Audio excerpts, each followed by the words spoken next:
The Pediatric Lounge, a podcast taking you behind the door of the physician's lounge to get a deeper insight into just what docs are talking about today. From the clinically profound to the wonderfully routine and everything in between. Welcome once again to this week's episode. With us are co-hosts Dr. George Rogu and our distinguished guest, Dr. Gary Mirkin. Dr. Mirkin is still a practicing physician, seeing patients at his office in Long Island. He's also the co-founder of Allied Physician Group and continues to serve as its president. Allied serves over 180,000 patients in the greater New York area, including Long Island and the Catskills. They have 130 physicians or physician extenders and over 30 offices. It is a pleasure to have you both with us today. Hi, George. Hi, Dr. Mirkin. How are you? Good. Glad to be here. I'm glad to be here once again. It's Tuesday morning. All right. So, as usual, we'd like to know why our guests become pediatricians. I tell you, I was in medical school, of course, and I was working my butt off taking care of these two guys who I guess were about my age now, and you know they had both had major heart attacks. I was doing blood gases and everything else, and they were in their rooms, on oxygen, everything else. And finally, they got to the point where they were good enough to take off their oxygen. And the first time, as soon as they took off the oxygen, they got out of bed, strolled down to the patient's lounge, and lit up cigarettes. And I said, "Why? What am I doing this for?" Yeah. I really enjoyed adult cardiology, but I said I'm not struggling to get them better so they can go back and do the same thing all over again. And I realized very soon that kids are very resilient. By and large, they don't self-injure themselves, at least not intentionally. And I learned that they had very, very incredible recuperative powers. So that's really why I went into pediatrics, and I enjoy playing with kids. Yeah, very interesting thing. Do you remember Bob Brown? Way back, I replaced him in '96. He told me the first lesson of pediatrics: children in general will get better despite what we do to them. Right. They will, however, if you give them a therapy or something, make them feel better a little bit. You may be able to shorten the course of the illness a little bit. But the true art of pediatric medicine is in the room of 100 normals to see the one that's not. Right. And this was in '96. A guy told me this. Mm-hmm. It rings true today. Oh, yeah. And what's the second rule of pediatrics? The hospital's dangerous. Keep the kid out of the hospital. Well, that's true for all specialties, essentially. So what are we going to talk about today? So let's start with your journey through medicine. You were at the Ohio State University where you got a BS in microbiology. Yeah. Did you know you wanted to be a doctor at that point? I was very interested in being a doctor, but I had a plan B just in case because, at the time, I'd initially applied for a new medical school in Ohio that was a 6-year program, all combined, and I didn't get in. So, I decided if I didn't get in after, my BS degree, I needed an alternative. So my fallback was to become a medical technologist and then work from there. But I was able to get in to medical school. And I tell everybody I wrote you always had to do an essay to get into medical school. And I tell everybody I wrote on my essay that a lot of people think I might be a necrophiliac because I'm interested in, and people look at me like George just looked at me. And they said, "You're either lying or I just can't believe you wrote that." And I emailed my college 3 or 4 years ago, and I said, "You wouldn't happen to still have my entrance essay?" And they actually had it. It was already digitized. And they sent it to me. So now I have proof that I did write that Oh, on how my entrance funny. essay. And so after you graduated from the Ohio State University College of Medicine, you went to the New York Hospital, Cornell University Medical Center. Yeah. That's where you did your 3-year residency. Right. And you've done a lot through your career as a pediatrician other than just seeing children. You organized a 400 physician IPA. Yeah. How long did that take you? Well, this was right at the time when the big health system on the island was forming a physician hospital organization. And a group of us wanted an alternative because we knew that in a PHO, the H was basically going to dominate the organization.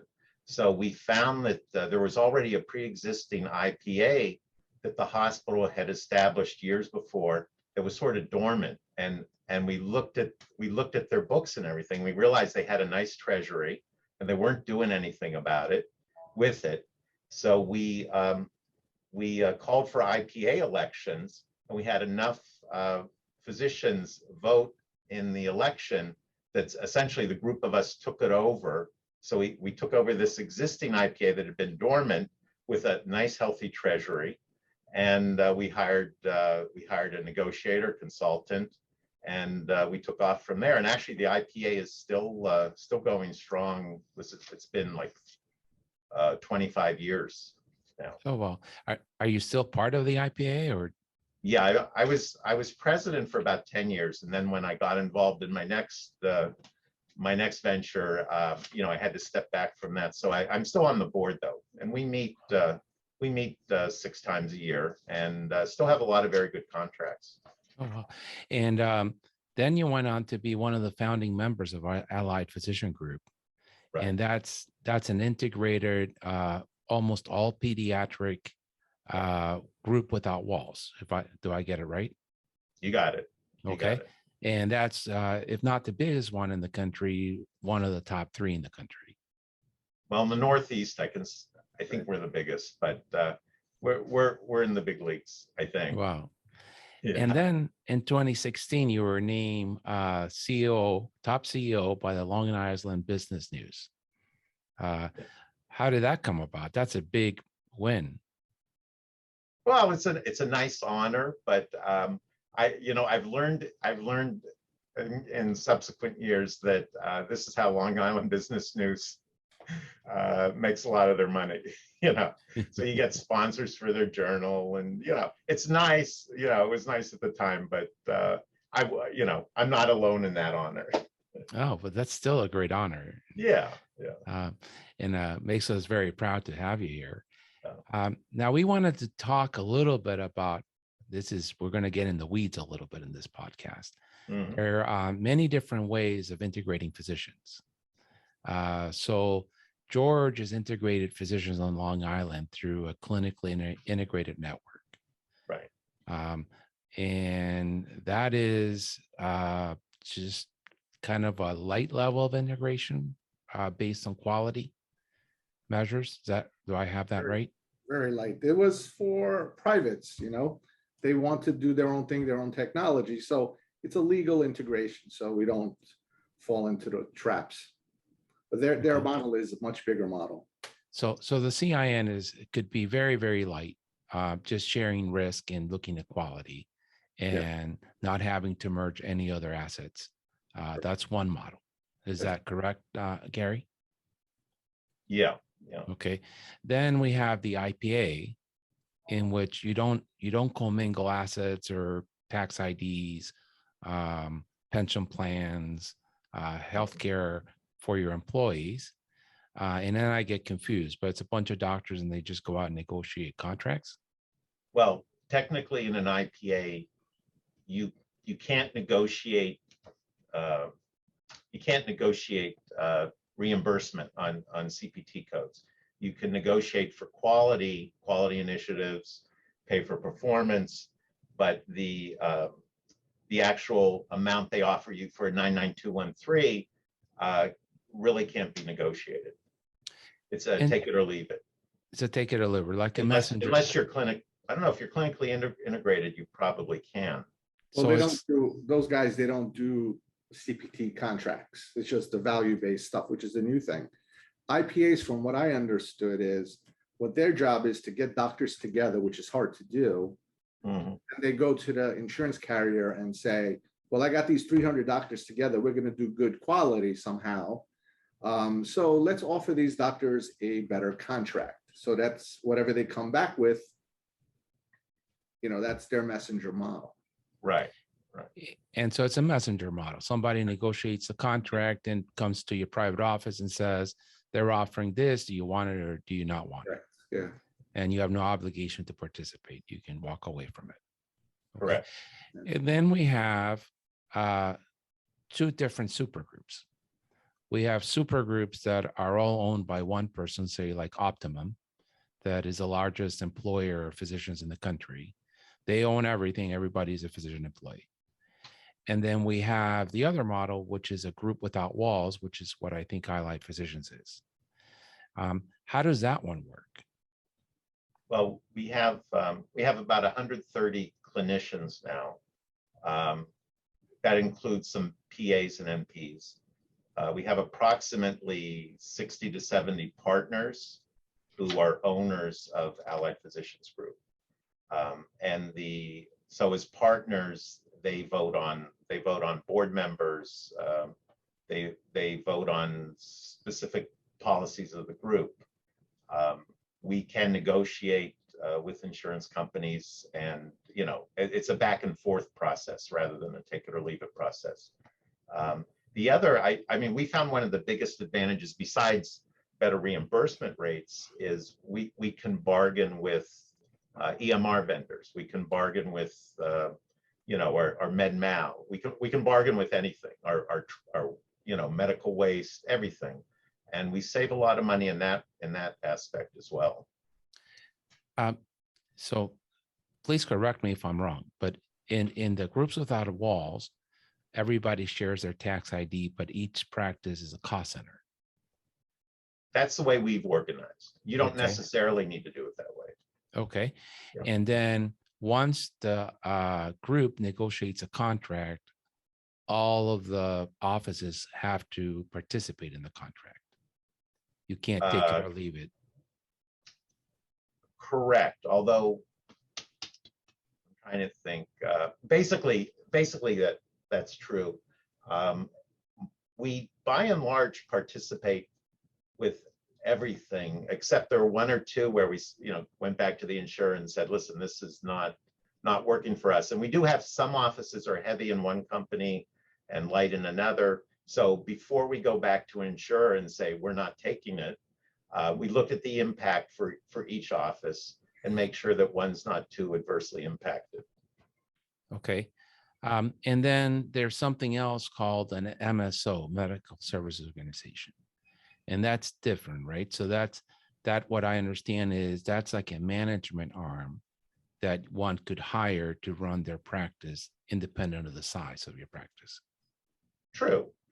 We initially, when we first formed our group, we contracted with an outside MSO. As we got our experience and we got larger, we decided to move it all in-house. So then we had all our management in-house, owned by Allied Physicians Group.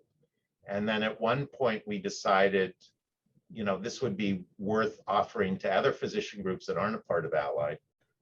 So we spun off our management to another organization called Adjuvant.health.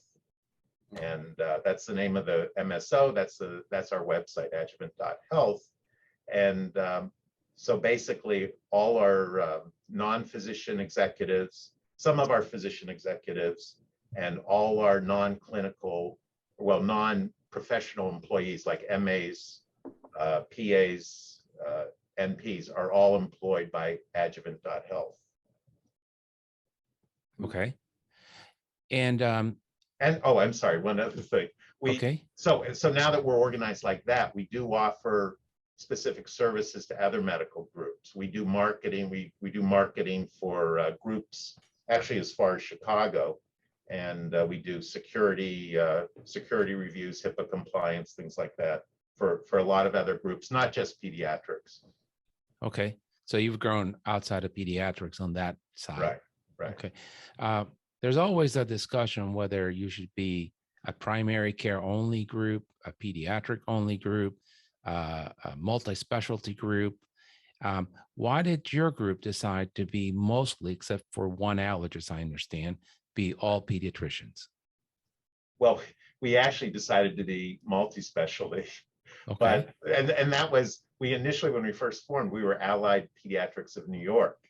And then we changed our name to Allied Physicians Group with the hope of going into other specialties. And the more we talked to other specialists, we found it very difficult to for other doctors to get over the idea that pediatricians knew anything other than pediatrics. So Okay. that's been a stumbling block for us. I don't think we've given it up. We've given it up entirely. We still hope to do that at some point, but that's. I guess you're suffering from the smartest guy in the room syndrome problems. Sure. Yeah. Yeah. Yeah. And so, who leads your marketing department? Actually, that turned into a homegrown department. We have a couple people. Our lead marketing person is Brienne Chichimo, and she just had a natural knack for it. And so she's in charge of that department. And we have an outside PR consultant who we work with quite a bit. But you know, this department, she has a couple people under her that just seem to really have a knack for it, and they do a great job. And what data does she report to you? For example, how are your patients engaging today? Are they on mobile or on a desktop? I think most things are mobile now. And so they track. Yeah, they track that. So most mobile. So we're seeing in our podcast too, 80% of the engagement is on mobile. Harry, I have a question for you. So you guys, I love it. You guys are just gung-ho, private, everything. Independence is key. If somebody were to ask you, with all these offshoots of different things, what makes you different than a hospital? They all do that stuff. They have PR, they have marketing, why would a physician consider an independent organization as opposed to a hospital? I know the answer. Well, I think that the biggest thing that makes us at least separate from a hospital is the fact that we have a lead physician in each area. That's it. Yeah, our marketing department has a physician that works with the lead executive. Same thing with HR, finance, IT, EMR, everything. There's a physician that works with them, and there is a committee around each group. So it's been very collaborative, and they're used to working with doctors because they're working with doctors all the time. Yeah. So did you see how many times he said the word physician within the organization, within the project? That's key. Yes. Because hospitals, it's all suits. There's no MDs involved. Take it, go run with it. And they'll just spend all the money, the bureaucracy, they can't get out of their own way. And you guys, if you've got a project and come up with a good idea, I bet you guys could execute it in 2 weeks. Whereas a hospital will probably take them 2 years. Any kind of a project. Yeah. And so from your marketing data, do you have an idea which platform is trending now? Because they talk that Facebook is for grandparents to watch the grandchildren now. And the young people are on Instagram and TikTok. The problem is that our customer as pediatricians changes so fast. People having kids are in 25, 30-year-olds. Right. And trying to keep up with where they are at is always a challenge. Mm-hmm. So I'm not, I don't go to all the marketing meetings. I drop in every now and then, so I'm not, don't take my word as the authority. I know for a few years ago, our #1 referral source was Yelp. And we all looked at each other and said, what the heck? You know, this is crazy. I thought that was Yeah. restaurants. Yeah. I'm not sure if that's still the case today. Okay. And now I have just I love IT, so I have a very technical question. Is you guys develop your own EMR? No. Okay. We're currently using it. It was GE Centricity, and then it was sold, spun off, then bought by Athena. So we use it's still at its core GE Centricity. Okay. And that's also your revenue cycle management. Right. Okay. We began as just revenue. When we first started operations, we were just revenue cycle. We didn't have an EMR. And at the time, once we were, up and going and making a little money, and I believe it was during the Obama administration, they were offering a lot of subsidies for EMRs. We decided to start looking. The big health system on the island was going with Epic, yeah. Epic. No. Cerner, Sunrise, No. Allscript. all scripts. Yes, that was Yeah, the- all scripts. Yeah. They were going with all scripts, and they were offering massive subsidies to doctors to take their system because they wanted us all part of one database. And so we started talking to them about going with all scripts. And GE, we were already using their practice management, and GE had never given a discount on their EMR, but they knew what the hospital system was doing. They didn't want to lose a foothold on Long Island. So they started negotiating with us as well. And we were able to pit the two against each other. And it was incredible, the price war that broke out. And we got an incredible subsidy on GE. That EMR, we've been able to customize it to pediatrics, but at some point the Athena will phase out the version that we're using. So, we're going to start looking again, to see what we can do. Yeah. And from talking to, I think it's Dr. Carrie Flintstein, right? She's Firestein. Firestein. Yeah. She says you have developed your own dashboards. Yeah. To measure quality and revenue. Right. Which is, in my opinion, key to the success of any practice. The president, the CEO, the busy clinician doesn't have time to be doing queries on a database to see how they're doing every day. So a dashboard is key. And so that I think is a pearl for anybody trying to practice medicine today. If you don't have the great thing with our dashboard is it marries the financial and the clinical. They're all in one database, and it can take data from basically any EMR, any system. We're looking to move it. We may move that to a Microsoft product in the next few years. We'll see what happens. Is that a third-party product, or is it part of GE Centricity? No, it's not. No, it's not part of GE. It's something else that connects through GE and pulls the data. Yeah, it's a program called DivePort. I forget the name of the company, but we developed we have a data analyst and a lot of people within Allied now that are able to do a lot of programming, and they think they can do it better on, it's called Microsoft Power BI, and have a lot more flexibility with how to present the data, things like that. So hopefully we'll move to that soon. Yeah. Oh. And do you integrate your cost into that? So for example, can you tell what it cost you to see each encounter, cost per revenue? Yeah. Because that's really important to measure when you're seeing patients, right? Right. Now, this will tell you how old I am. I still like the Superbill. And the reason I like the Superbill is because it tells me how much a patient owes me.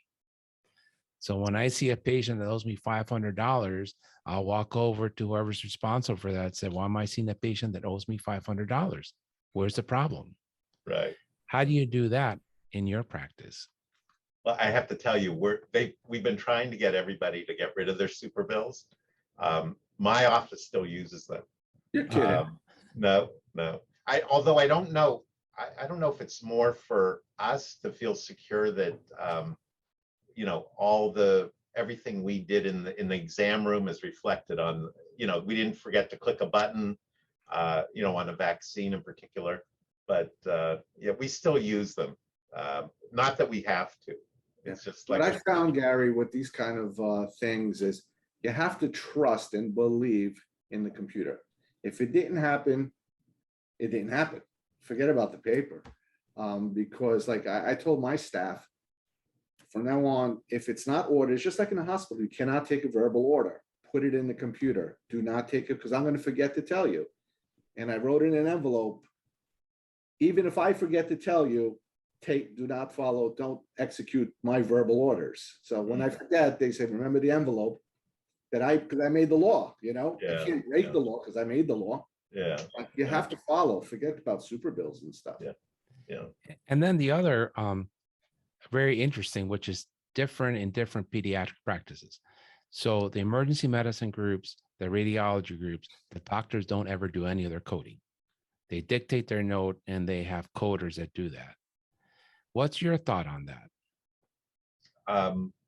We've found that by and large, pediatricians tend to undercode. Yes. And we audit. And the other thing, we don't want to be stuck with overcoding either, because you get a big tab from the insurance companies. So we regularly audit everybody. We audit, I forget, 10 charts. I forget the frequency of that.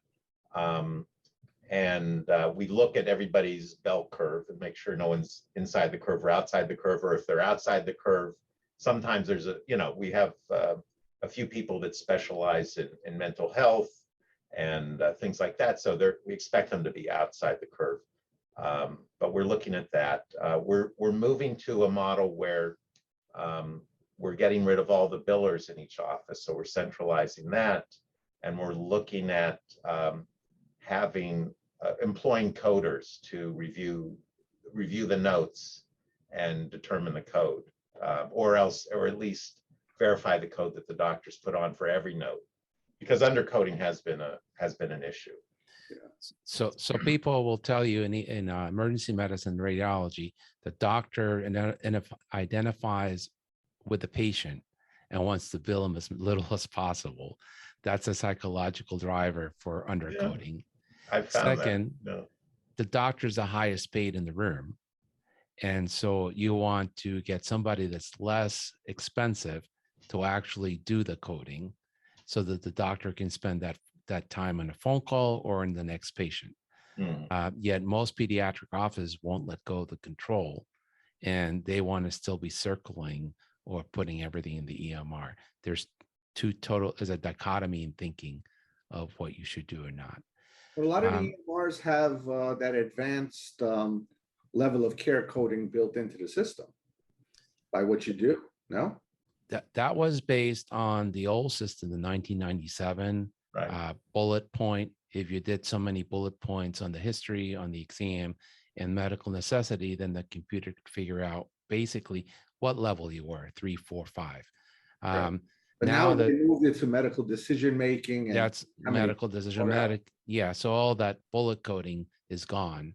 Right. So I don't know that the EMR is spending that much time going back to redo that algorithm, but I don't know. Now, there's something fascinating about what you just said that I want to dig a little bit into, and it is now that you've gotten 130 clinicians together, and you have several different parts to your business model. It's governance. So you said one thing, you have 60 partners, but all 60 partners are not managing partners. Right. We have a board. We have a 9-physician board. Okay. And one CEO. What do you find is the right size for that medical board? 7 people, 9 people, 11 people? That's hard. It depends. When we first started, we were very acutely aware of different size groups had different concerns, and we wanted to make sure that every size group was represented on the board. So we actually reserved, since we had 9 seats, we reserved, I think it was 2 seats for a 1 to 2 doc practice, 2 seats for a 3 to 4 doc practice, and 2 seats for a 5 and up practice, and then 2 at-large seats. And so that's how. So we used to break up who could run for each seat, other than the at-large. As we got more comfortable working together, we found more and more that people didn't really, our concerns and our goals tended to merge. So it didn't matter if you were a 1 or 2 doc group or a 6 or more doc group. So we eliminated the category requirement from each board seat. So now every board member is elected at large. We've also, we've gone through multiple iterations of our operating agreement. So initially the board had to come back to the membership for all sorts of decisions. And as we got bigger and developed trust, the board has more and more authority. So it doesn't have to come back to the membership other than on some big questions like sale of the group or expenses more than, I don't know, initially it might have been 25,000 or 50,000 other than vaccines, but now, that question, the number's gone way up on that too. So, most things don't need to go back to the partners. We also have an executive committee that's made up of a smaller group of board members plus our executive managers. And we keep the board informed, but that smaller group makes a lot of the decisions that don't need a board vote. So that sounds like a lot of admin time. So how often does your 60 partners come together? Once a year, or? I think we have maybe 3 times a year, roughly. More often if needed. Sometimes it's not needed at all and we may cancel one, but I'd say at least twice a year. And how often do you have elections for the board members? They're on staggered terms. So every year we elect, don't hold me to this, but we may elect three of the board members. So it's staggered. And is there a time limitation as to how long you can serve, say, a CEO or a board member? No. So you could be CEO for 15 years. Yeah. Okay. I was CEO for 10, 11 years. Okay. I've been on the board since we were founded. Okay. And then I love the concept of partnering, right? You have a physician who's seen patients and they oversee your marketing department and they understand what the executives are doing, and the executive understands the perspective of the physician. Right. The other great idea that comes from the military is that you shouldn't stay in a place for too long. So some of the larger orthopedic groups, for example, will take that marketing, say the physician VP of marketing can serve for 2 years in that position, but then has to move over to revenue cycle management. And so that person, as their trajectory goes through the life cycle of his practice, gets a view of all the problems, the different areas that make the practice. Do you guys rotate in that way? Not formally, no. We just actually our billing, coding, and compliance chairman just moved up to COO, and so we, for the first time since our formation, we now have a new billing and coding chairperson. But no, we haven't routinely done that. I don't know. I found that, if you made me billing and coding chairperson, I don't have the head for it. And no matter what you did, our performance would go down. It's just 2 years. Well, In 2 years, you can do a lot of damage. I did find that model fascinating because what they Uh-huh. told me is all the whining goes away. Because when you're responsible for patient collections and you see how hard it is, you never again complain about why is the person responsible for that not doing better. Because you get to understand the problem really, really in depth. But some people are just really talented at one thing. Yeah. And it's a There's shame to lose that. Yeah. Sometimes they aren't talented. And, as CEO, you have to have a talk with them and, ask them to step aside. Yeah. Harry, I have a question. How do you get by, like when you have all these partners and alliances and things, how do you get by? Everybody has an opinion. You want to do a project and you tell them, we're going to do this project and we're going to execute it this way. What do you think? Hoping that they'll agree with you. But then there's always the smartest guy in the room that says, well, why are you doing it with that? Because I know a different way to do it. I know a guy and I know what this and I know what that. Yeah. How do you get by that? We hash things out in our committees. When we were first forming, we had a group of at least 3 people that were on our board initially that wanted us to form our own MSO right from the start. And the rest of us wanted to hire an outside MSO. At that point, we were all pretty much new to each other. We knew each other professionally, but never worked, that closely before. So we heard them out, and we actually hired our accountant to do a financial modeling and show us, what the numbers would be if we did it on our own versus hired things out. And it was very clear that way that it made sense financially to hire out initially. Yeah. And these 3 board members at the first board meeting, they stood up and they said, we resign, and they walked out. And since then, we really haven't had a major dispute. When we selected our EMR, at that point, we were 3 or 4 years into this, and we still, we still didn't have as much cohesiveness as we did back then. We decided to put it to a membership vote. Everyone was going to vote on whether to go with this EMR or not, and it turned out to be a unanimous vote.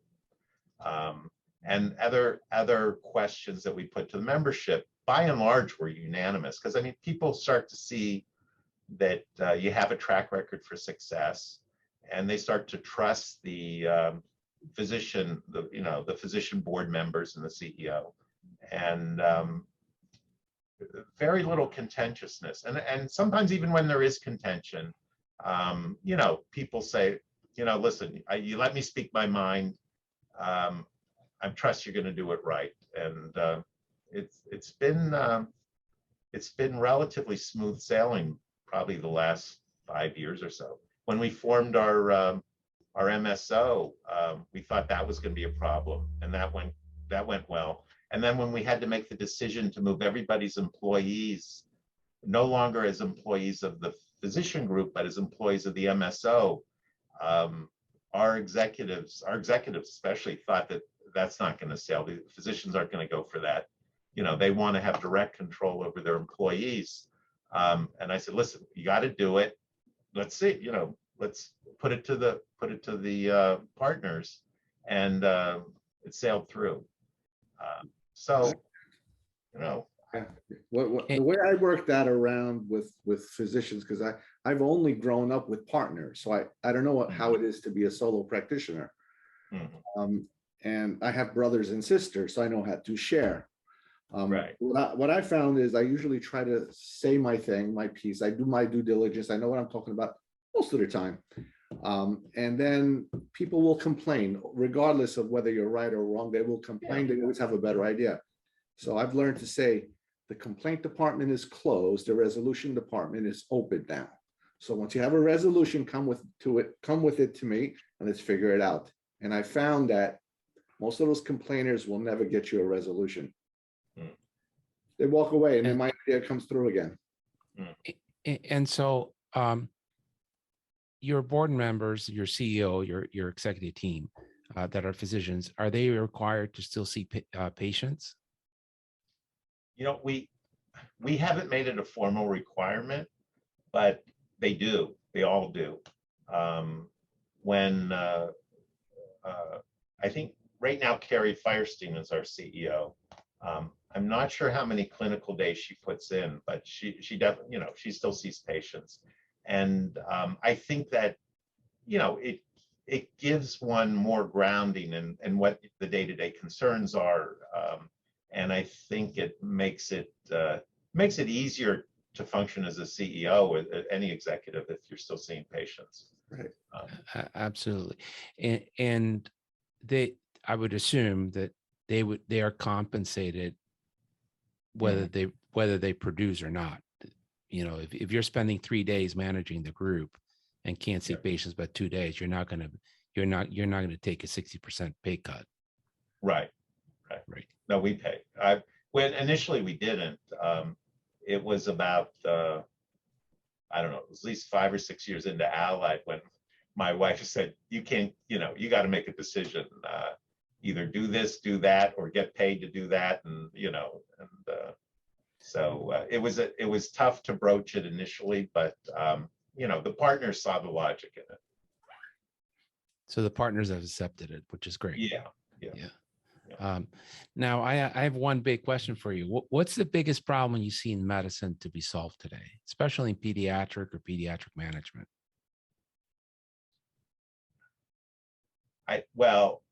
I think it's looking at what's coming down the road, not so much day to day. I mean, you know, by and large, everything's managed care or Medicaid, and you know, most of us have learned to adapt to that. But knowing what Amazon and Walmart and Walgreens are going to do is going to be a challenge. Yes, and I think also Optum, right, and CVS, Aetna, they're partnering to put primary care offices in every store. Right. And they're going to use nurse practitioners, which is a problem. Well, I think you guys have a good operation going. You guys have all the primary care practices. You develop your own urgent care like operation, and you have your own virtual care like operation. What more do you want than that? It's perfect. Well, actually, our urgent care didn't take off. We had one, and around the same time, PM Pediatrics was sprouting up, and our coincidentally, I think, I'm not sure, but coincidentally, our color scheme and everything matched PM Pediatrics. So I would have a patient come in to me and say, "Yeah, we saw you we went to your urgent care last night, so the note should be in the chart." And we look in the chart, it's not there. And it turns out that a lot of them were going to PM Pediatrics thinking that it was us. And so we found it very difficult to compete in that regard. We also, you know, urgent care has become so prevalent now. And we thought PM Pediatrics was our major competitor in that market. It turns out, well, the reason we thought that was because PM Pediatrics always sends you a note. So we knew a lot of patients were going there. But then when we had Optum give us our statistics for our patients, and we were able to find out which urgent cares they were going to. Turns out, by and large, it was CityMD, and we had no clue, absolutely no clue. Was your urgent care in a shopping center with signage, or was it in an office building? It was near a shopping center, but it was in an existing Allied office. Okay. So after a certain time in the evening, it would, you know, they'd switch signs, and there were Allied urgent care. But did it have signage outside the door that said urgent care, or? Not in big bold letters on the street. Okay. So it was tough. But there, you know, in that neighborhood too, another PM Pediatrics sprouted up. So it was very hard to compete. We're trying to do that now with virtual urgent care. So we do that 6:30 to 10:30 every evening. And we have one physician who does it full time, and we also have a PA, and then the rest of us fill in when they have a gap. And Nice. that's well, during COVID, it was a huge success, and now it's it's steadily increasing. Very nice. And then what are you reading nowadays? Oh, I knew you were going to ask that question. I don't know. I'm clairvoyant. I'm actually reading this book by David Mamet called Recessional, The Death of Free Speech and the Price of a Free Lunch. Oh, wow. It's really interesting. It's very, Oh, wow. very, very interesting. And who would you like us to host on the podcast and why? Well, I'd like you to get my CEO on. Carrie would be great.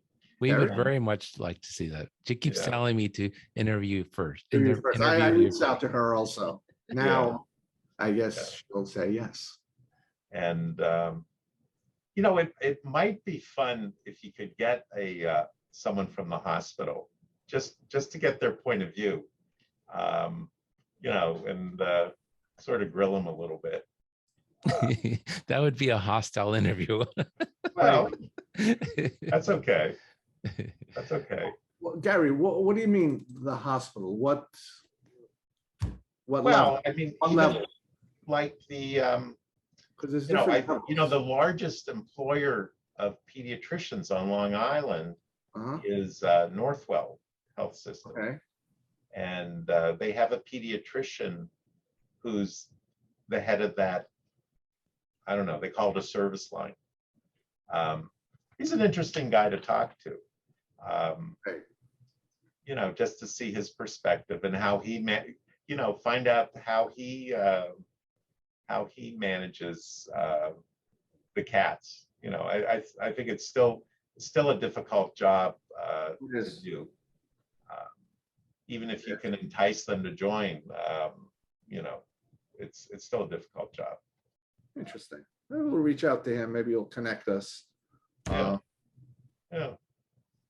All right. Well, Hospital Thank stuff. That's a good one. We'll get somebody. I have a Okay. couple of people in mind. Yeah. well, thank you so much for sharing a good hour of your time with us. My It's pleasure. been a pleasure.